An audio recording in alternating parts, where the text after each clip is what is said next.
இந்த பதிவில் நாம் பார்க்க இருப்பது, எப்பொழுதுமே ஒருவர் மாத்திரை மருந்து சாப்பிட்டு கொண்டே இருக்க வேண்டும் என்பது இந்த காலத்தில் இருக்கிறது. ஆதலால் ராசி கட்டத்தில் எந்த அமைப்பு இருந்தால் பிறந்தது முதல் ஆயுள் காலம் வரை மருந்து மாத்திரை அவர்கள் சாப்பிட்டு கொண்டே இருப்பார்கள். அவர்கள் யார் என்று ராசி கட்டத்தில் பார்த்தால் நாம் புரிந்து கொள்ளலாம். இந்த ராசி கட்டத்தில் இந்த கிரகம் அமைப்பு உள்ளவர்கள் மாத்திரை மருந்து சாப்பிட்டு கொண்டு இருக்க வேண்டியது என்பதை இதன் மூலம் பார்த்தால் தெரிந்துவிடும். இப்பொழுது பார்ப்போம். மேலே கொடுத்துள்ளதை பாருங்கள். எந்த லக்னமாக பிறந்து இருந்தாலும் பரவாயில்லை, அந்த லக்னத்திற்கு 6க்கு உடைய அதிபதி 2ஆம் இடத்தில் இருந்தாலும் 8க்குரியவர் அதிபதி 2ஆம் இடத்தில் இருந்தாலும் அல்லது ஒருவரை ஒருவர் பார்த்து கொண்டாலும், மேலே காட்டியுள்ளது பாருங்கள். மகர லக்னம் உதாரணத்திற்கு காட்டியுள்ளேன்.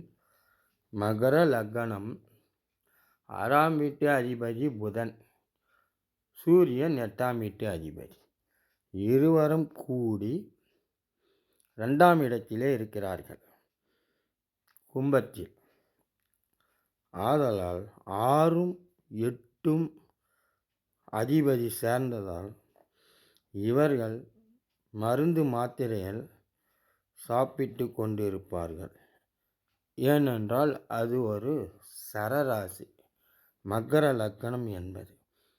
ஆதலால் மாத்திரை மருந்து அதிகமாக சாப்பிடுவார்கள் இந்த கிரக அமைப்பு உள்ளவர்கள் என்பதை ராசி கட்டத்தில் பார்த்தால் தெரிந்து கொள்ளலாம். அடுத்த ஜோதிட விதி, எப்பொழுதுமே ஒருவர் நோயாளியாக இருந்து கொண்டு கடனும் அதிகமாக இருப்பார்கள். ஒவ்வொருவர் பிறந்த நாள் முழுவதும் நோயாகவும் கடனும் அதிகமாக இருக்கும்.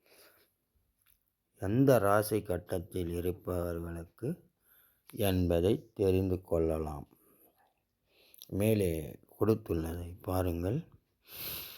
லக்னாதிபதி 6க்கு அதிபதி இருவரும் ஒன்றாக சேர்ந்திருப்பது எந்த லக்னமாக இருக்கலாம்.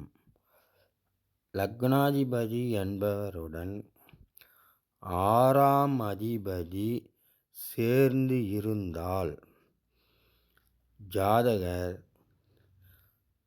நோயாளியாக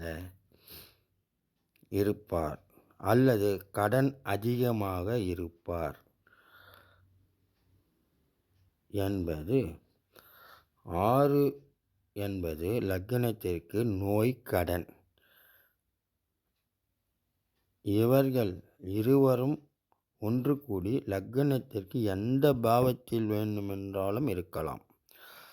அந்த ஜாதகர் வட்டி கட்டி கொண்டிருப்பார்கள், கடனாக இருப்பார் அல்லது நோய் எப்போதும் ஏதாவது இருந்து கொண்டிருக்கும். ஏனென்றால் 6ம் லக்னமும் ஒன்று சேர்வதா. இதை பார்த்து உங்கள் ராசி கட்டத்தை தெரிந்து கொள்ளுங்கள்.